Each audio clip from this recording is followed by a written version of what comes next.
In today's world, the face of heart disease is more and more feminine, more and more shocking. That's for other people, it's not for me. But her heart is just as much at risk as his. Heart disease is an equal opportunity killer. Death and disease are equal. Diagnosis and treatments are not. We got some real problems. Real experts. She dies at twice the rate in the hospital. Real patients. Just denying that I was having a heart attack. Women speaking from the heart, for the heart, in her heart, woman to woman. Hello, I'm Connie Deacon, and welcome to Her Heart, Woman to Woman. The popular myth that heart disease is just a man's problem is being dispelled by the hard and cold fact. Heart attack is the #1 killer of American women. In fact, heart disease, stroke, and other blood vessel diseases claim nearly twice as many female lives each year as all forms of cancer combined. In the next half hour, we're going to hear from women who want to warn other women and their families about the dangers of heart disease and what can be done to combat it. We begin with a dramatic story of denial, delay, and death.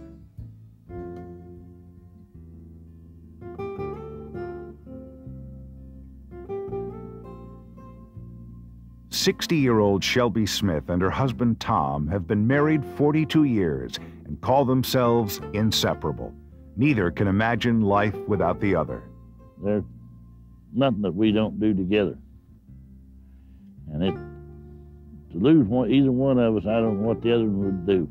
From the tranquility of fishing at the lake to the confusion of putting a new roof on their house, Shelby and Tom are a team. We do everything together. We built the house together, now we're tearing it apart and putting it back together again. But not long ago, Tom faced his worst nightmare. Shelby died. Shelby's tragic story begins ironically as she is at the hospital caring for Tom. Tom has been plagued by heart trouble for years and spent the day undergoing tests. As Shelby leaves her husband for the night, she notices her arm begins to hurt. Arm pain is a well-known symptom of heart attack, but Shelby never dreamed something could be wrong with her heart. Tom is the one with heart trouble, not her. I never even thought about having anything wrong with me. I mean, I wasn't a person that was sick a lot or anything. During the drive home, the pain continues. Women having heart attacks tend to experience less common warning signs. These may include abdominal pain, lots of belching, unexplained sweating, nausea, fatigue, or other flu-like symptoms.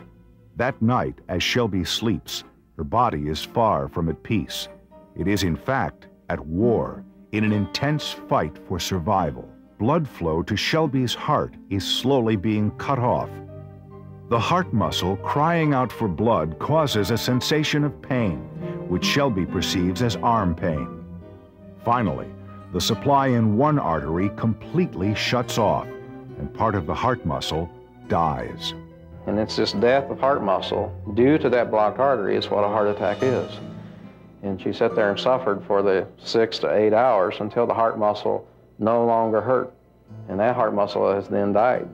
And dead heart muscle don't hurt. Miraculously, the next morning, Shelby continues to function. Finally, 3 days later, Tom is home from the hospital and insists on taking Shelby to the emergency room.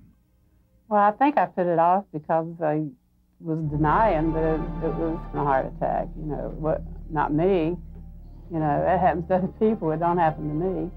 And the fact that she got here late meant a lot of damage was done, and we were dealing with damaged goods. Shelby Smith is critically ill with heart disease. She's been in the hospital 3 days. Doctors now hope she is stable enough to withstand a catheterization. The procedure gives doctors a roadmap to make repairs by providing an inside view of the arteries. During catheterization, Dr. Blankenship confirms the worst. Shelby needs bypass surgery to restore blood flow to portions of the heart muscle which are still alive. There is no time to spare. But while Shelby is being prepped for emergency surgery, her heart suddenly stops beating. Shelby goes into full cardiac arrest. Doctors work desperately to revive Shelby. Besides her heart, they are worried about damage to her brain due to the lack of blood flow. Shelby is someone's wife. Shelby is someone's mother. And when someone becomes so sick or gravely ill and at risk for dying, you just feel for them. You just hurt for the family. I just felt the Lord was going to keep her with us because that was the only chance that she had.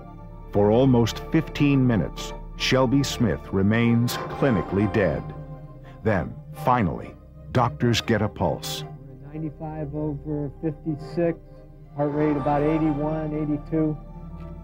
But without immediate surgery to restore blood flow to her heart, Shelby will not survive. Can she make it through the procedure in her perilous condition? Find out when Her Heart returns. And now, back to Her Heart, Woman to Woman. Bypass is an operation where every millimeter counts. Veins and arteries are taken from other parts of the body and connected to the coronary arteries to bypass areas of blockage. This is the vein we took from the leg, and this will serve for maybe 2 or 3 bypasses.